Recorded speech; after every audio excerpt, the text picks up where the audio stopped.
जय कुंज बिहारी, जय गोपी जन वल्लभ, जय गिरिवर धारी, जय गिरिवर धारी।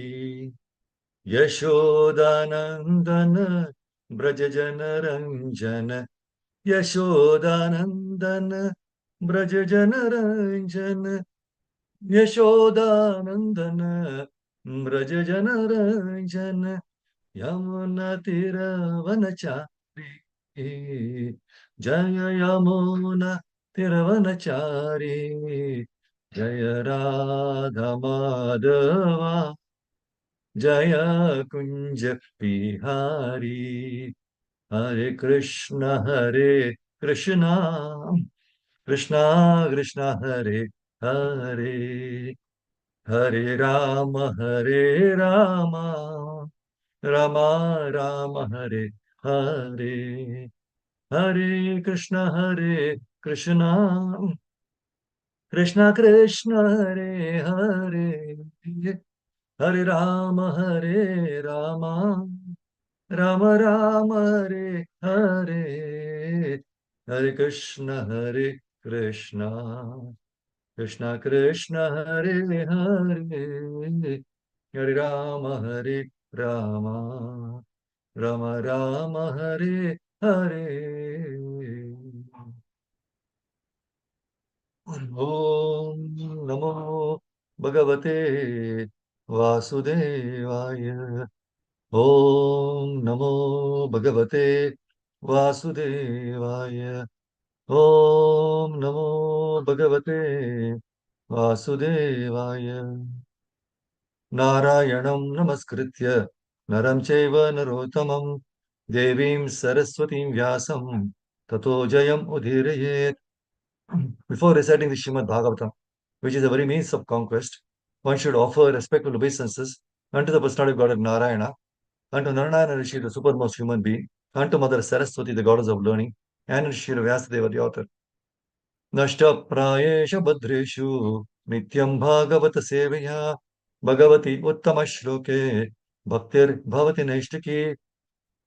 By regular attendance in classes in the Bhagavatam and by rendering of service to the pure devotees, all that is troublesome to the heart is almost completely destroyed, and loving service unto the personality of God, who is praised with transcendental songs, is established as an irrevocable fact. So, Hare Krishna, Bruce Mataji, welcome all of you for this Srimad Bhagavatam session. And during the Damodar month, hearing Bhagavatam and reciting Bhagavatam shlokas is as good as like doing an Ashwamedha sacrifice or donating 100 cows. So much benefits are there in this month. So welcome all of you. Let us see what we can just share the screen for this.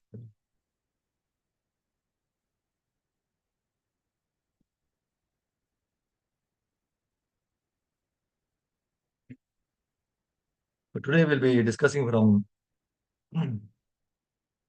fourth canto, 8th chapter, verse numbers 20 and 21.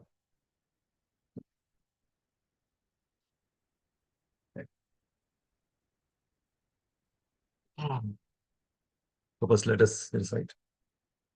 Yasyangri Padmam Paricharya Vishwa Vibhavanayat Gunabhipattehe Ajodyatishthat Khalu Parameshtyam Padam Jitatma Shvasanabivandyam Yasyangri Padmam Paricharya Vishwa Vibhavanayat Gunabhipattehe Ajodyatishthat Khalu Parameshtyam Padam Jitatma Shvasanabivandyam. Anybody wants, any one of you can recite? Hare Krishna. May I recite, Prabhu? Yes, Madam. Yasyangri Padmam Paricharya Vishwa Vibhavanayat Gunabhipattehe Ajodhyatishtat खलु पारमेष्ठ्यम् पदं जितात्मा No, श्वसानभिवन्द्य it is Shwasana. Shwasana. Okay पदं जितात्मा श्वसनाभिवन्द्यम्. Nice. Thank you, Mother. Go to word me. Thing on this. Yasya, whose, hungry, leg, Padmam, lotus feet, Paricharya, worshipping, Vishwa, universe, Vibhavanaya, for creating, Atta, received, Guna Abhipattehe, for acquiring the required qualifications, Ajaha, the unborn, the Lord Brahma, Adyatishtat, became situated, Khalu, undoubtedly, Parameshtyam, the supreme position within the universe, Padam, position, Jita Atma, one who has conquered his mind, Shwasana, by controlling the life air. Abhivandyam, worshipable. Translation and purport which Divine Geshe Prabhupada ki jai. Please hear the translation and purport. Suniti continued. The Supreme Personality of Godhead is so great that simply by worshipping his lotus feet, your great grandfather, Lord Brahma, acquired the necessary qualifications to create this universe. Although he is unborn and is the chief of all living creatures, he is situated in that exalted post because of the mercy of the Supreme Personality of Godhead, whom even great yogis worship by controlling the mind and regulating the life air, prana. Purport. Suniti cited the example of Lord Brahma, who was Dhruva Maharaja's great grandfather. Although Lord Brahma is also a living being, by his penance and austerity, he acquired the exalted position of creator of this universe by the mercy of the Supreme Lord. To become successful in any attempt, one not only has to undergo severe penances and austerities, but also must be dependent on the mercy of the Supreme Personality of God. This indication had been given to Dhruva Maharaj by his stepmother and was now confirmed by his own mother, Sunita. Jai Shri Prabhupada ki jai. Go to the 21st verse. Tatha manurvo Bhagavan Pitamaho Yamekammatya Purudakshinaiर्मुखैः Ishtvaभिपेदे Duravapamanyato Bhomam Sukham Devyam Athapavargyam Tatha Manurvo Bhagavan Pitamaho Yamekammatya Purudakshinaiर्मुखैः Ishtvaभिपेदे Duravapamanyato Bhomam Sukham Devyam Athapavargyam. Any one of you can decide this verse. Prabhuji, Hare Yes, Krishna. Hare Krishna. तथा मनुर्वो भगवान् पितामहो यमेकमत्या पुरुदक्षिणैर्मखैः इष्ट्वाभिपेदे दुरवापमन्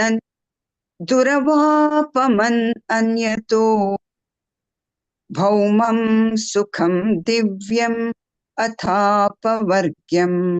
हरे कृष्णा. धन्यवाद. Yeah, thank you. Word to word meaning synonyms.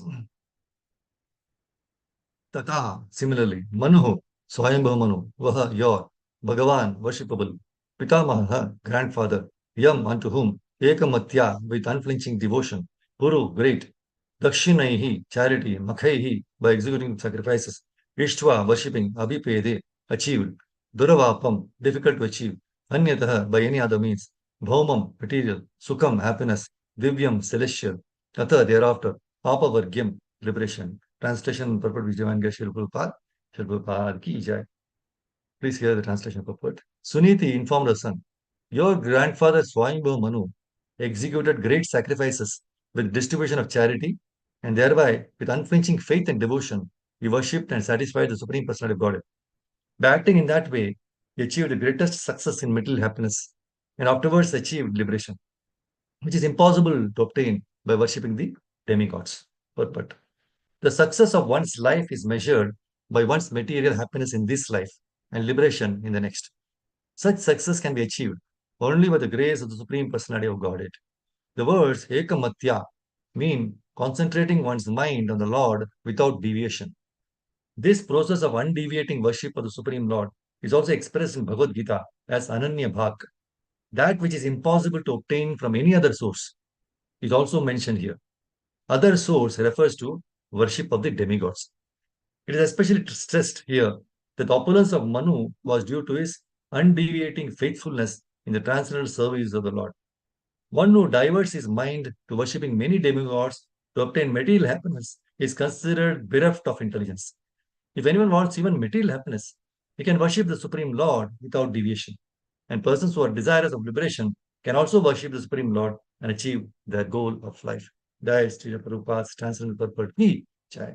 Om Gyan Tmarandasya Jnananjanashalakaya चक्षुरुन्मीलितं येन तस्मै श्रीगुरवे नमः श्रीचैतन्यमनोभीष्टं स्थापितं येन भूतले स्वयं रूपकदा मह्यं ददाति स्वपदान्तिकं वन्देऽहं श्रीगुरो श्रीयुतपदकमलं श्रीगुरुं वैष्णवांश्च श्रीरूपं सागरजातं सगणरघुनाथामितं तं सजीवं साद्वैतं सावधूतं परिजनसहितं कृष्णचैतन्यदेवं श्रीराधाकृष्णपादान् सगणनिता श्रीविशाखावितांश्च हे कृष्ण करुणा सिंधु दीनबंधो जगतपते गोपेश गोपिका कांत राधा कांत नमोस्तुते तप्त कांचन गौरांगी राधे वृंदावनेश्वरी वृषभानुसुते देवी प्रणमामि हरिप्रिये वाञ्छाकल्पतरुभ्यश्च कृपा सिन्धु भयेव च पतितानां पावनेभ्यो वैष्णवेभ्यो नमो नमः जय श्री कृष्ण चैतन्य प्रभु Nityanand Shri Advaita Gadadhar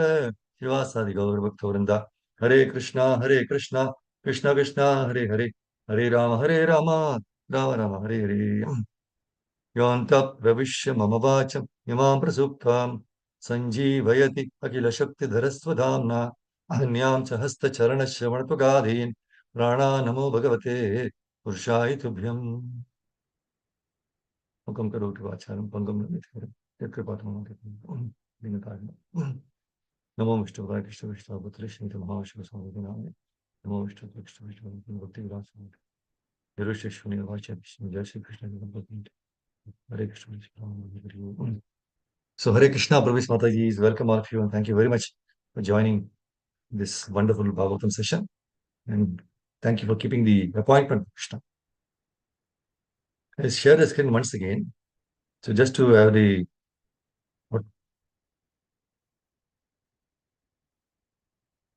what has been done till now, right? I'll just read out from the translation itself. See, this chapter is entitled Dhruva Maharaj leaves home for the forest. So Maitri Muni is telling to Vidura all this. So the four great Kumara sages headed by Shanaka, as well as Narada, Ripu, Hamsa, Aruni, Ayati, all sons of Brahma did not live at home, but became Urdhva Reta or Naishtika Brahmachari, unadulterated celibates. So afterwards, from 2, 3, 4, and 5, so 2, 3, and 4, no? In the fifth verse, now Maitri Muni is telling, my dear Vidura, I have summarily explained the causes of devotion. So 2, 3, and 4 describes the various causes of devotion, devastation. So he says, one who hears this description of this devastation 3 times, they will attain piety and wash, and all the sinful contamination from his soul will be vanished, washed away. So in the 6th verse, now from here, Maitri Muni can say, oh, best of the Kuru dynasty, I shall now describe to you the descendants of some Swayambhu Manu. From now, he will describe the descendants of Swayambhu Manu, who was born as a part of a plenary expansion of the Supreme Personality of Godhead. Now, he says Swayambhu Manu had 2 sons by his wife, Satarupa, and the names of the sons were Uttanapada and Priyavarta. Now, because both of them were descendants of a plenary expansion of Vasudeva, the Supreme Personality of Godhead, they were very competent to rule the universe, to maintain and protect the citizens. King Uttanapada had 2 queens named Suniti and Suruchi. Suruchi was much more dear to the king. Suniti, more dear to the king, Suniti, who had a son named Dhruva, was not his favorite. So once upon a time, King Uttanapada was patting the son of Suruchi, Uttama, placing him on his lap. So Dhruva Maharaj was also trying to get on the king's lap, but the king did not very much welcome him. So as a child, Dhruva Maharaj was trying to get on the lap of his father. Suruchi, his stepmother, became very envious of the child. And with great pride, she began to speak so as to be heard by the king himself. So Queen Suruchi told Dhruva Maharaj, my dear child, you do not deserve to sit on the throne or on the lap of king. Surely you are also the son of king, but because you do not take birth from my womb, you are not qualified to sit on your father's lap. Very powerful statement to a small child. My dear child, you are unaware that you are born not of my womb, but of another woman. Therefore, you should know that your attempt is doomed to failure. You are trying to fulfill a desire which is impossible to fulfill. The 13th verse is also a very nice verse, actually. In fact, Suruchi is telling indirectly, but it's a very good instruction also. See, if you at all desire to rise to the throne of the king, then you have to undergo severe austerities. First of all, you must satisfy the Supreme Personality of Godhead, Narayana. And then, when you are favored by him because of such worship, you shall have to take your next birth from my womb. So the 14th verse, Maitreya is continuing, right? My dear Vidra, as a snake, when struck by a stick, breathes very heavily. Dhruva Maharaj, having been struck by the strong words of his stepmother, began to breathe very heavily because of great anger. So when he saw that his father was silent and did not protest, he immediately left the palace and went to his mother. So when Dhruva Maharaj reached his mother, his lips were trembling in anger. Naturally, a small child, was scolded so much. So he was crying very grievously. So Queen Suniti immediately lifted her son onto her lap. While the palace residents who had heard all the harsh words of Suruchi related everything in detail. Thus, Suniti also became greatly aggrieved. This incident was unbearable to Suniti's patience. She began to burn as if in a forest fire. And in her grief, she became just like a burnt leaf and so lamented. So as she remembered the words of her co-wife, her bright lotus-like face filled with tears, and thus she spoke. She also was breathing very heavily, and she did not know the factual remedy for the painful situation. So not finding any remedy, she said to her son. Now Sunita is telling to Dhruva Maharaj, my dear son, don't wish for anything inauspicious for others. Anyone who inflicts pains upon others suffers himself from that pain. This is one of the best verses for anybody, for everybody to understand. She says, my dear son, don't wish for anything inauspicious for others. Anyone who inflicts pain upon others suffers himself from that pain. In the 18th verse, Suniti said, my dear boy, whatever has been spoken by Suruchi is so because the king, your father, does not consider me his wife or even his maidservant. He feels ashamed to accept me. Therefore, it is a fact that you have taken birth from the womb of an unfortunate woman, and being fed from her breast, you have grown up. 19th is, my dear boy, whatever has been spoken by Suruchi, your stepmother, although very harsh to hear, is factual. So we'll discuss. So this is just a background. We will be discussing 20 and 21, right?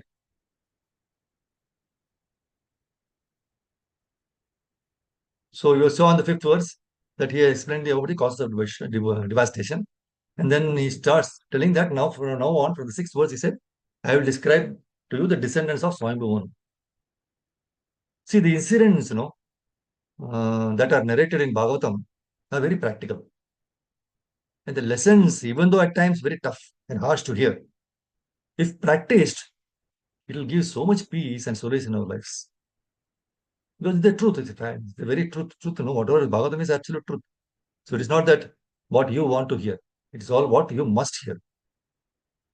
So we always like, the soft dealings in our material way of life. We want people around us to treat us very nicely, talk to us sweetly. See, right from the childhood, when the child comes crying to the mother after a fight with his friend, mother immediately consoles him, assuming by default that her child is always right, and goes on to complain to the mother of the other child that she should correct her child's behavior. So this way, we may relate all these things, right? So this way, right from childhood, children are always trained to think that they are right, even if they are actually wrong.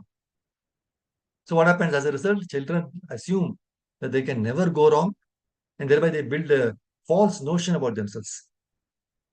And as they grow, the world shows its cruel face. And the child is faced with challenges and physically gets affected. So these days, when the children do some mistake, it is so difficult to get the word sorry out of their mouth. Even in such young age, they think uttering the word sorry is a big loss of prestige to them. However, in Bhagavatam, we see the ideal teachings in the pastime of Dhruva Maharaj. See, when Dhruva Maharaj went to get on to the lap of his father along with his brother Uttama, he was dealt with the harshest of words by his stepmother Suruchi. He just now saw, right? So Dhruva Maharaj comes crying to his mother Suniti, looking for consolation. But to his surprise, and to all our surprise also, now Suniti tells him that everything his stepmother said, even though harsh to hear, are actually correct. If anyway, marriage is not in the middle life, it's not like that, right? People say, no, he's correct. See, not only that, now Suniti, in fact, tells Dhruva Maharaj to give up the envious attitude towards his stepbrother.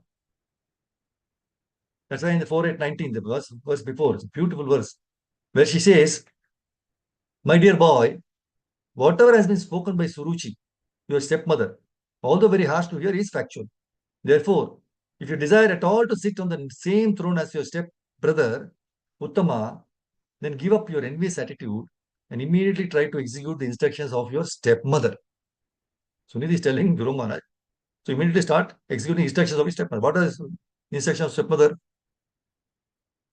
Go to the Supreme Personality of God, pray to him, right? Do tapasya, austerity. And she said, without further delay, you must engage yourself in worshipping the lotus feet of the Supreme Personality of God. So this is very astonishing statement by Suniti. Just cannot think of it, right? So every one of us will agree that there is nothing wrong with Dhruva Maharaj, with Dhruva, right? Small innocent child trying to get into the lap of his father. So why is she telling him that he should not be envious? Why is Suniti so harsh upon her own son? Is desiring anything in this world means we are envious? No. Desiring for anything does not mean that we are envious. But desiring for something because another person possesses will make us envious. So whenever and wherever there is competition, there is always the concomitant factors, pride and envy. If I achieve something, then I am proud of my own achievement. And if I cannot achieve it, then I become envious of the one who achieved it. So here, Suruchi was definitely proud of her closeness with the king. And that led to her speaking harsh words to Dhruva. So whereas Dhruva Maharaj, not able to receive the same treatment as Uttama, was very disturbed. And somehow or the other, wanted to obtain that. So here is where Suniti, as a perfect mother, teaches us the perfect Bhagavatam way. Suniti was pretty straightforward with Dhruva. In fact, she tells that the words spoken by Suruchi are avyalikam, without any duplicity or diplomacy, and there is truth in it. What are harsh words Suruchi might have spoken? But she spoke the eternal truth. That if you want to achieve anything, you should worship Adok Shajar, Lord Sri Krishna. So just follow that and forget the rest. That's what she is telling Roma. So this is the Bhagavatam way, taking only good from everywhere. So from Suniti's advice and behavior, we can learn at least 3 lessons. Number 1, even if others speak harshly with us, let us take the good lessons from that and forget about the rest of the thing. No counteraction is the best counteraction. Number 2, don't try to achieve something because others have achieved it. Achieve it if it will be helpful in our devotional service and if it will please Krishna. Otherwise, it's a symptom of envy. The 3rd, always show the way to Krishna to our children whenever they are in trouble. Very beautiful point. Always show the way to Krishna to our children whenever they are in trouble. That's why the children's classes and all these things are very, very important. Giving this Vedic culture, the Krishna consciousness to them is very paramount importance.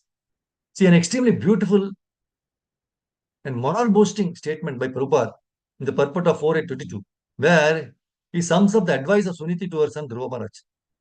She said, you came to me crying, having been insulted by your stepmother, but I am unable to do any good for you. But Krishna is so kind to his devotees that if you go to him, then the combined kindness of millions of mothers like me will be surpassed by his affectionate and tender dealings. So when everyone else fails to mitigate one's misery, Krishna is able to help the devotee. See, Srila Prabhupada wrote these purports almost half a century ago. And even now, they are like the lighthouse, showing the way to perfect devotional service. See, they gave so much courage, By just reading, we get inspired. So let us all pray to Srila Prabhupada to shower his mercy upon us so that we will be able to mold our life in the Bhagavatam way as he has taught us. So although, see now, although Lord Brahma is also a living being, by his penance and austerity, he acquired the exalted position of creator of this universe by the mercy of the Supreme Lord. See, in the beginning in the Bhagavatam, first canto, first chapter, first verse, Tene Brahma Hridaya Adi Kavai, right? Lord Brahma is the first living creature within this universe. And he is also the creator of this universe. So how is this possible?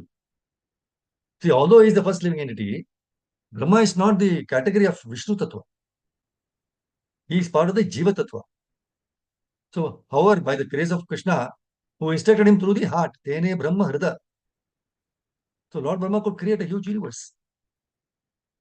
See, those who are actually pure devotees of the Lord, they are instructed by the Lord through the heart, where the Lord is always situated. Ishvara Sarva Bhutanam Hriddeshe Arjun Tishtati. 18.61 Bhagavad Gita says. So, if he follows the instructions of the Supreme Personality of God Krishna, the living entity, no, even though an insignificant creature, he can perform the most difficult tasks by the Lord's grace. That's what Krishna confirms in the Bhagavad Gita 10.10, one of the seed verses. Tesham satati yuktanam bhajatam preti purvakam dadami buddhi yogam tam yenamam upayanti te. To those who are constantly devoted to serving me with love, I give the understanding by which they can come to me. See, everything is possible for a pure devotee because he acts under the instructions of the Supreme Personality of Godhead. So through his inconceivable power, energy, right, a pure devotee can perform tasks that are supposed to be very, very difficult. See, although Krishna wants to give credit to all credit to his devotees, but the devotee never takes credit because he acts only under the Lord's direction, correct? So all credit goes to the Lord. So this is the nature of the relationship between the Lord and his devotees. Because Krishna, he wants to give all the credit to his servant. But the servant does not take any credit, for he knows that everything is carried out by Krishna himself. See, the Vedanta Sutra begins by declaring that the absolute person is the original source of all creation. Janmadhyasyatah. That is the first canto, first chapter, first verse. So one may ask whether Brahma is the supreme absolute person. No. Supreme absolute person is Krishna. See, Brahma, he receives his mind, intelligence, materials, and everything else from Krishna. And then he becomes the secondary creator, engineer of this universe. See, we may think that the creation does, but from this we can try to understand creation does not take place accidentally because of any Big Bang theory, explosion of something. Such nonsensical theories are not accepted by Vedic students. The first created living being is Brahma, and who is endowed with perfect knowledge and intelligence by Krishna.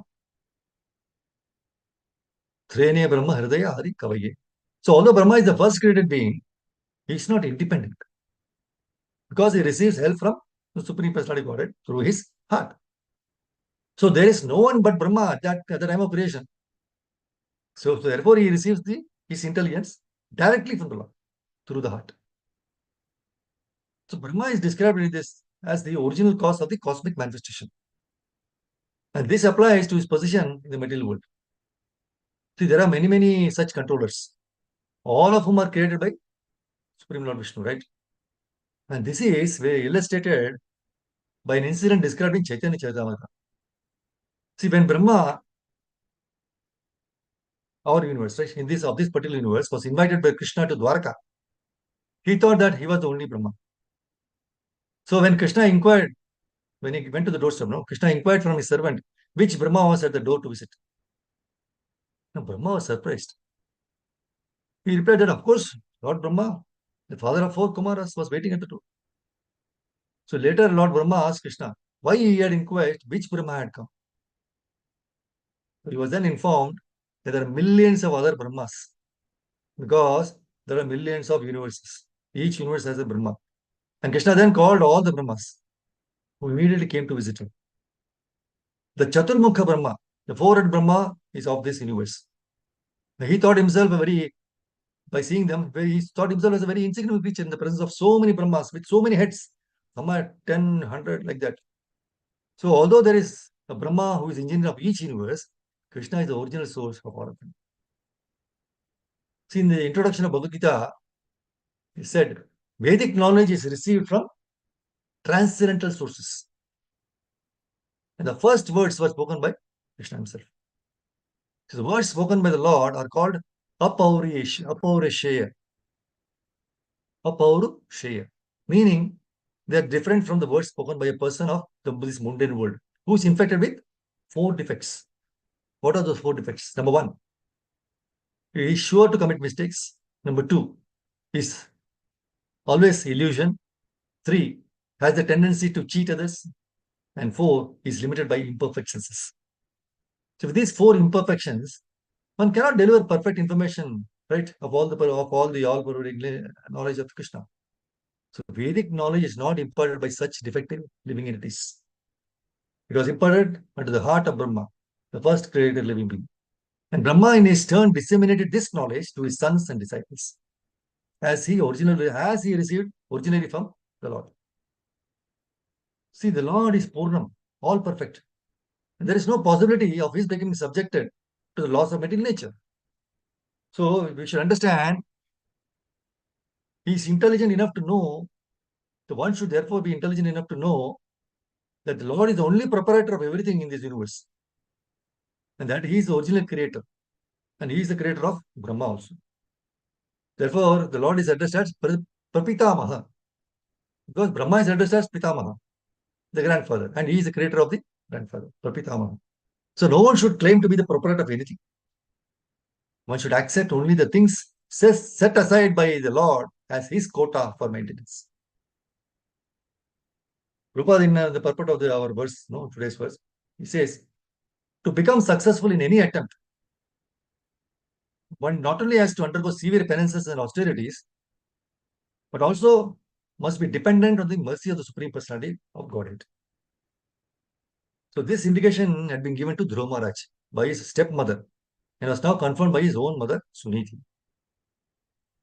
So in the purport of 6.4.27.28, Prabhupada says, to understand Krishna, the Supreme Personality of Godhead, one must undergo severe penances and austerities. But since the path of devotional service is perfect, see, very nice point, right? To understand Krishna, one must undergo very severe penances and austerity. But since the path of devotional service is perfect, by following this process, one can very easily come to the spiritual platform and understand the Lord. And it is confirmed in Bhagavad Gita 18.55, where Krishna says, Bhaktyamam abhijanati yavan yaschasmi tatvatah tato mam tatvato jnatva vishate tad anantaram. One can understand the Supreme Personality of Godhead as he is only by devotional service. And when one is in full consciousness of the Supreme Lord by such devotion, he can enter into the kingdom of God. So as it is stated in the Bhagavatam, Samsiddhir Haritoshanam. The real perfection of life is pleasing Krishna. Vedesha Sarvair Aham Eva Vedyah. 15.15 Bhagavad Gita says. In understanding the Vedas, one has to understand the Supreme Personality of Godhead. One who has actually understood him, understood Krishna, he surrenders unto him after many, many births. See, we find all these qualifications in the Prachetas also. They underwent severe austerities and penances within the water. They did not take any food for a very long time. So they practiced these austerities not for material benediction, but for the satisfaction of the Supreme Lord. So one may engage in any business, material or spiritual, but the purpose should be the satisfaction of the Supreme Personality of God. See, this verse 4:30, 39, 40, it presents a very perfect picture of Vedic civilization. People training to become devotees should be respectful, not only to the Supreme Personality of Godhead, but also to those who are elderly in knowledge, who are Aryans and actual devotees of the Lord. Prabhupada says in the purport, an Aryan is one who does not boast, but is an actual devotee of the Lord. Aryan means advanced. See, formally, those who claim to be Aryans had to be devotees of the Lord. For instance, in Bhagavad Gita 2.2, Krishna chastised Arjuna, right, by saying that he was speaking like a non-Aryan. Kutas tva kashmalamidam vishame samupastitam anarya jishtam asvargyam aketi karam Arjuna. He says, the Supreme Person, Bhagavan, he said, no, my dear Arjuna, how have these impurities come upon you? They are not at all befitting a man who knows the progressive values of life. That is Aryan. They do not lead to higher planets, but to infinite. So it should be noted. Now, see, this episode is very wonderful, Dhruva Maharaj, no? And especially after Suruchi's harsh words to Dhruva Maharaj and Dhruva coming to his mother. So she noted that so that Suniti was going to Vaikuntha. After all these episodes, in 4:12:34, Prabhupada says, while Suniti was going to Vaikuntha Loka, she also changed her body into spiritual form. So, like Suniti, every mother should train her child to become a devotee like Dhruva Maharaj. Suniti instructed her son, even at the age of 5 years, to be unattached to the worldly affairs and to go to the forest to search out the Supreme Lord. Because nowadays it cannot be done like that. So, but within your home, you can create a Vrindavan, right? You can create that atmosphere, take them to the programs, to the temple, right? Visit the dhams like Vrindavan, Mayapur, Jagannath Puri. So she never desired that her son remain at home comfortably without her undertaking austerities and penances to achieve the favor of the Supreme Personality of Godhead. See, every mother, like Suniti, must take care of her son and train him to become a brahmachari from the age of 5 years and to undergo austerities and penances for spiritual realization. See, the benefit will be that if her son becomes a strong devotee like Dhruva, certainly not only will he be transferred back home, back to Godhead, but she will also be transferred with him to the spiritual world. Understood? So even though she may be unable to undergo austerities and penances in executing devotional service, but because of her son, she will also be transferred. So that's why in 7949 Bhagavatam, the translation probably very nice. See, neither the three modes of mental nature, Sattva Guna, Rajoguna, and Tamaguna, nor the predominating deities controlling these three modes, nor the five gross elements, nor the mind, nor the demigods, nor the human beings can understand your lordship. For they are all subjected to birth and annihilation. So considering this, the spiritually advanced have taken to devotional service. So such wise men hardly bother with Vedic study. Instead, they engage themselves in practical devotional service. Practical devotional, not just practical devotional service. That's why in several places it is stated, Bhaktyamam Bijanati. Only by devotional service can the Supreme Lord be understood. So the intelligent person, no, the devotee, Prabhupada says, no, the intelligent person, the devotee. The devotee means once you are a devotee, once you are in Krishna consciousness, you're chanting, you're intelligent. So the intelligent person, they do not bother about the practices mentioned, like all the rituals, no, Vedic rituals and all. See, after understanding Supreme Lord through the devotional service, such devotees are no longer interested in the studies of the Vedas. And these are confirmed in the Vedas also. The Vedas say, Kim Artha Vayam Adhyashyamahe Kim Artha Vayam Vakshyamahe. What is the use of studying so many Vedic literatures? What is the use of explaining them in different ways? Vayam Vakshyamahe. No one needs to study any more Vedic literatures.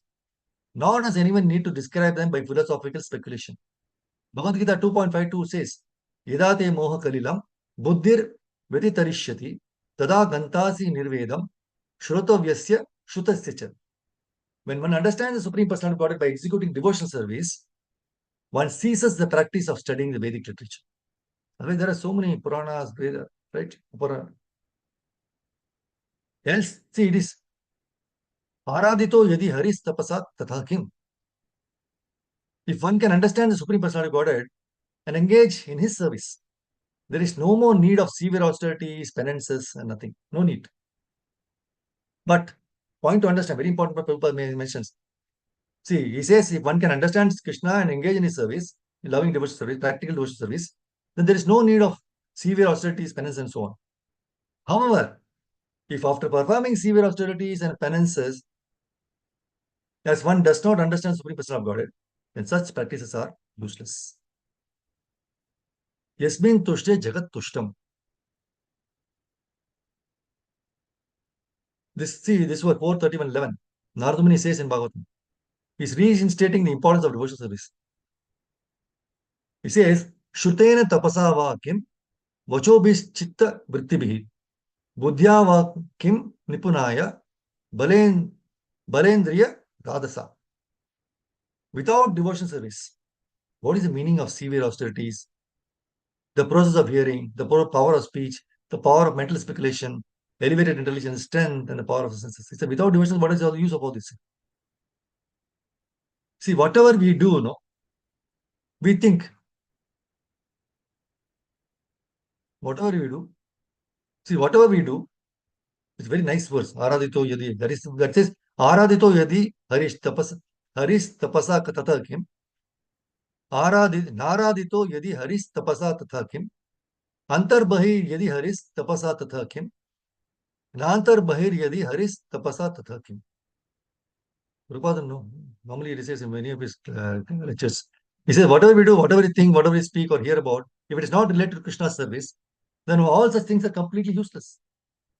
Prabhupada used to quote this from the Shastras. That is, what does that Aradhito Yade Haris Tapasa Tataki mean? If we come to the point of worshipping Lord Hari, what is the point of doing any more penances? If you have not come to the point of worshipping Lord Hari, then what is the use of doing any other penance? If you are able to see Krishna within and outside everything, then what is the need for any more penance? And if you have not come to the point of seeing Krishna everywhere, what is the use of such penance? That's why in this 20th verse, Suniti advises her son. The Supreme Personality God is so great that simply by worshipping his lotus feet, your great grandfather Brahma acquired the necessary qualifications to create this universe. Although he is unborn and is the chief of all living entities, he is also situated in that exalted post because of the mercy of the Supreme Personality of God, right? See, whatever success we get in life depends on the mercy of Krishna. We must always remember the supremacy of Lord and that we are insignificant souls and serve him with gratitude. See, one may outwardly appear to possess so much strength and power, but if it does not take the shelter of the real source of that strength and power, then in spite of possessing all these qualities, we may not be successful even in a simple task. Very nice incident in Mahabharata is relevant to this. During exile in the forest, once Draupadi asked Bhima to bring a particular flower. Proud of his strength and prowess, Bhima, by searching for the flower, he was scaring all the small animals that were coming on the way. Bhakta Hanuman, he noticed this. And out of compassion for Bhima, wanted to teach him a lesson. So he took the form of a small old monkey and was lying on the way. So when Bhima saw the monkey, he asked him to leave. Come on, leave aside. What are you doing here? Hanumanji refused to move and said, if he's really in a hurry, then he may proceed after lifting his tail. Bhima, not knowing that Hanumanji had come in the form of monkey, he laughed at him with pride, and he tried to lift the tail. To his surprise, he was not able to move it, even by an inch. He then realized that this is not an ordinary monkey, and he very humbly requested the monkey to reveal his identity. So Bhakta Hanuman then took his gigantic form and advised Bhima never to be proud, but to always remember the Supreme Lord Sri Ram, who was personally present as their friend Krishna in all his endeavors. So Bhima, after seeking forgiveness, he thanked Hanuman for saving him from the pitfall of pride. So Hanumanji blessed him and said that as long as they are under the shelter of the Supreme Lord, their success in Kurukshetra is sure. So Prabhupada says, to become successful in any attempt, one not only has to undergo severe penances and austerities, but also must be dependent on the mercy of the Supreme Personality of God. See, one of the most important questions that lingers in the minds of parents is, how will our children perform after they grow up? Each and every parent has their own expectations with regard to what their children should become or achieve. And parents, who are taken to Krishna consciousness are no exception to this universal situation. We always wonder whether our children will grow up and take to Krishna consciousness or will they deviate from this natural path. Simultaneously, out of our natural affection, we pray to Krishna for the welfare of our children so that they become his devotees in their adulthood. But with all our endeavors, we cannot ensure that they will definitely stay on as devotees in the future. The reason being, only Krishna knows what is in store for the future. So even though we may draw up plans for the spiritual well-being of our children, we need to understand and accept the fact that it's only the master plan drawn by Krishna that works. So as parents, what do we do? Do we just let things happen depending upon the will of the providence? Or do we take steps as prescribed by the scriptures? So we have to take the steps prescribed in the scriptures under the guidance of a bona fide spiritual master. And that is the best and safest way of approaching the situation. A few steps. See, children always look up to their parents before they take up anything. Now, if we impose any rules for their behavior, and if we ourselves break them, it is never going to be accepted by our children. See, gone are those days when children were very obedient and just did what they were told. They have to be answered. See, we are presently living in a society, which, given a choice, will teach a child about its rights from the time they were in the womb. So the best way is to lead by example, which we have to work very hard, all as parents. The second most important one, which my Guru Maharaj suggested, is to make our children depend upon Krishna. Example of this can be seen in the way Mother Suniti advises her son Dhruva Maharaj, right? So Suniti cited the example of Lord Brahma, who was Dhruva Maharaj's great-grandfather. Although Brahma is also a living being, by his penance and austerity, he acquired the exalted position of the creator of this universe by the mercy of the Lord. So that's why Prabhupada said to be successful in any attempt, we have to undergo severe penances, but almost we must dependent on the mercy of the Lord. So this indication had been given to Dhruva Maharaj by his stepmother. It was now confirmed by his own mother, Suniti. So there are 3 points to be remembered for the welfare of our children. Number 1, to depend completely on the mercy of the Lord. Number 2, to endeavor and work hard to achieve our goal. And number 3, last but not the least, to make sure that we ourselves follow it so that we set the example to our children. The emphasis is that I am doing it and it's working for me, so you also do it. That's why Prabhupada, he was so much realized soul. He was feeling for so compassionate to all the living beings, right? He used to say, rascal, come on, take it up, read my books. That's what he used to say. So much, if you realize, I am getting the benefit, why don't you take it? Come on. But they don't take. We feel so much for them. That is compassionate. So otherwise, Mother Suniti would not have given the example of a great grandfather, Brahma, to Dhruva Maharaj. So let us all pray to the lotus the feet of Guru, Prabhupada and Krishna, to give us the strength and intelligence to understand these things and accept and follow the simple instructions so that we can lead our children by example. See, Suniti informed us, your great Swayambhu Manu executed great sacrifices with distribution of charity, thereby with unflinching faith and devotion, right? He worshipped and satisfied the Supreme Personality of Godhead. So by acting in that way, Swayambhu Manu, he achieved the greatest success in material happiness and afterwards achieved liberation, which is impossible to obtain by worshipping the demigods. See, in one of the lectures, Prabhupada says, unless one takes it firmly, that Krishna is the Supreme Personality of Godhead. If anyone is engaged in the substantial loving service of Krishna, then it is understood that he has done all pious activities. So we are all in Krishna consciousness. That means we have already done in our previous life all pious activities. So this is the faith, this kind of faith, unflinching faith. So when you have this unflinching faith, that is the beginning of the Bhagavata life. Bhagavata life means devotional life, direct connection with the Supreme Lord. That is Bhagavata life. So in one who has unflinching devotional faith in Krishna, very nice point, Chaitanya Charitamrita Adi Leela 8.58 translation. In one who has unflinching devotional faith in Krishna, all the qualities of Krishna and the demigods are consistently manifested. However, one who has no devotion to the Supreme Personality of Godhead has no good qualifications because he is engaged by mental concoction in material existence, which is the external feature of the Lord. See, in the purport of 4.8.21, in the verse which we are discussing, it says other source, Other source refers to worship of demigods. It is especially stressed here that the opulence of Manu was due to his undeviating faithfulness in the transcendental service of the Lord. And Prabhupada says in the purport, one who diverts his mind to worshipping many demigods to obtain material happiness is considered bereft of intelligence. If anyone wants even material happiness, he can worship Supreme Lord without deviation. And persons who are desirous of liberation can also worship the Supreme Lord and achieve their goal. Right? So Bhagavad Gita 7.20 says, Kamaistestir Hita Jnanaha Prapadyante Anya Devataha. Those whose minds are distorted by material desires surrender unto the demigods. This verse condemns worship of demigods. 7.20 Bhagavad Gita. See, we may show respect to the demigods, but the demigods are not worshipable. Prabhupada is saying very clearly in this purport. So the intelligence of those who worship the demigods is lost. Pritagyanaha. Because these worshippers do not know that when the entire material cosmic manifestation is annihilated, demigods who are departmental heads of that manifestation, they will be vanquished.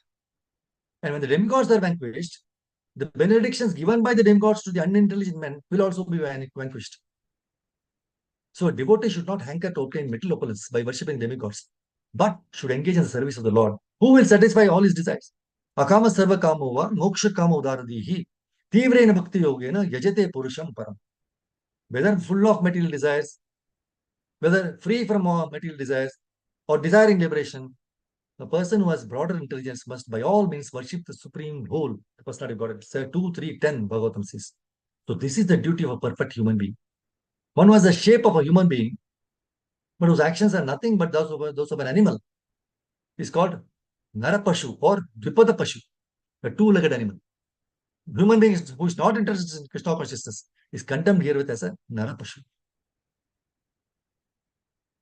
Udaradihi means one who has a broader outlook. So people with desires for material enjoyment worship small demigods. And such intelligence is condemned in the Bhagavad Gita 7.20 as Hritagyana, intelligence of one who has lost his senses. See, no one can obtain any result from demigods without getting sanction from the Supreme Lord. Therefore, a person with a broader outlook, you can see that the ultimate authority is the Lord, even for material benefits. So one was taken only to Krishna worship. Sarva Dharman Prityaja Mam Ekam Sharanam Vraja. 18.6 Bhagavad Gita says. Only Krishna, surrender to Krishna, he is intelligent. And one who is not intelligent, Mudha, he does not take to Krishna. So this is a straight meaning from Bhagavad Gita. You can make your own meaning, but if you want to understand Bhagavad Gita as it is, this is the meaning. If you take to Krishna consciousness, you are intelligent. If you're not, you are Mudha. Rupa says in one of his lectures. See, Krishna discourages in teachings of Lord Chaitanya, it says, Rupa says, Krishna discourages demigod worship in the Bhagavad Gita 7.23. Antavattu phalam tesha tad bhavati alpa vedasa devan deva yajo yanti mad bhakta yanti mamapi. Men of small intelligence worship the demigods, and their fruits are limited and temporary. Those who worship the demigods go to the planets of the demigods, but my devotees ultimately reach my supreme planet.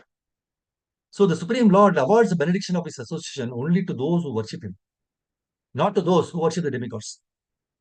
It is not a fact that everyone and anyone can reach the Supreme Personality of Godhead by worshipping material demigods. It's therefore it's very surprising, right, that a man can imagine that he will become perfect by worshipping the demigods. The results of devotional service rendered in full Krishna consciousness cannot be compared to the results of demigods worship or fruitive activity or mental speculation. The result of fruitive activity is that one can go to the heavenly planets or one can go to hell. Very powerful statements. See, during the times we are in big trouble, and when we have difficulties coming in front of our eyes, we all tend to take shelter of the Lord's lotus feet.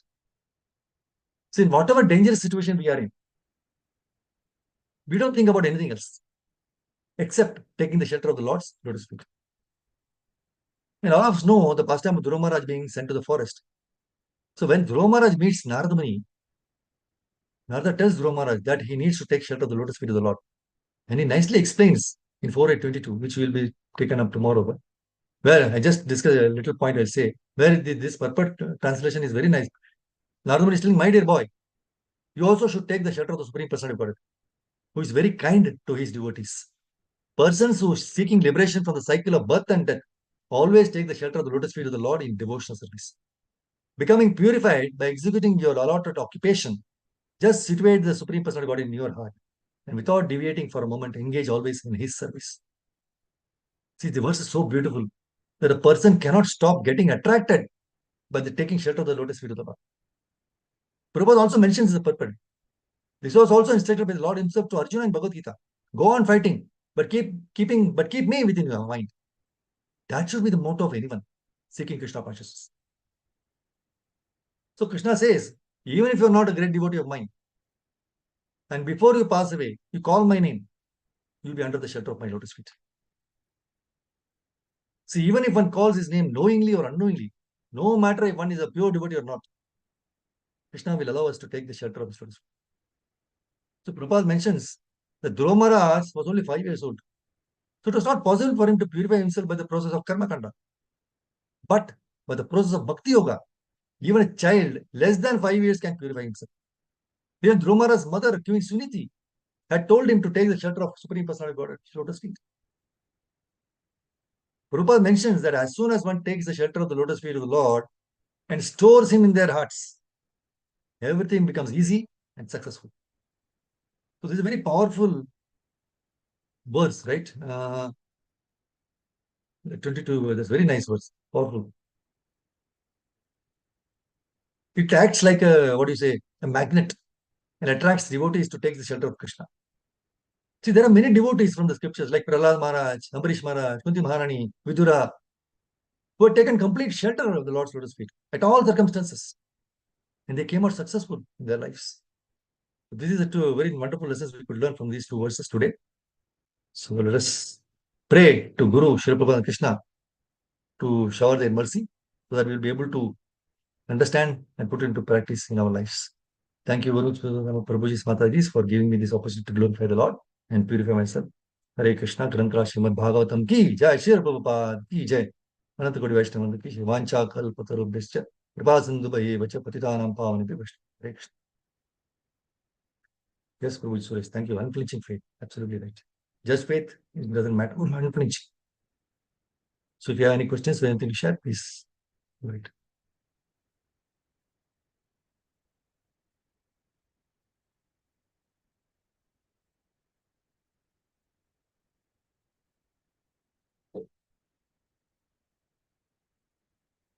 Okay, if you are.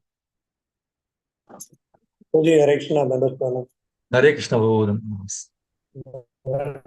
Two things to share. Oh, your voice is breaking. So, Hare Krishna, am I audible now? yeah, now it's okay. Yes, yes, now it's better. Yes, bro. So there are two things to share, Prabhuji, from your Yes, this nice please, class. please. The upbringing of the children in Krishna consciousness, and which is the real austerity, right? The bhakti, the devotional service is the real austerity. True. So that brought up very nicely. Yes. Thank you. Thank you, Guru. Wonderful. Yeah, children is the next generation, no? To take up this Vedic culture forward. That is the foundation. Thank you, Guru. Hare Krishna. Prabhuji, we learned a lot of lessons how to overcome pride and envy through a small baby like Dhruva and his Yes. mother. Correct. So if you can train your child in this direction, you too have a very good, what do you call? You'll also reach Yeah, Goloka. you go back on back road. Yes. Sunidhi was not doing any penance on, but she was giving nice instructions, Bhagavatam instructions, right? And Dhruva Yes, Maharaj became a Prabhuji. great devotee, and she also went. So that's the point. So one devotee in a family is very good, but it doesn't mean that others should not. We should try our best to give them this Krishna consciousness. Thank you, Mother, for sharing that. Yes, Prabhuji. And this is not what we regularly see in our what you call surroundings and in our yoga, but this is such a nice lesson to learn. True. Thank Yeah. you so much, Prabhuji. Thanks a lot. Thank you. Hare Krishna. Hare Thank you. Krishna. Hare Krishna. Okay. Anything else? Otherwise, I'll stop here. Thank you very much. Hare Krishna Prabhuji, Dandavat Pranam. Hare Krishna. Hare. Thank you. Okay. Hare Krishna, Prabhu's Mataji. Thank you very much. Hare Krishna. Stop. I am being the host. I have to close. Hare Krishna, Mataji. Hare Krishna. Swami Prabhu Mataji. Shanta Govinda Prabhu. Thank you very much. Revati Prabhu. Hare Krishna. Thank you.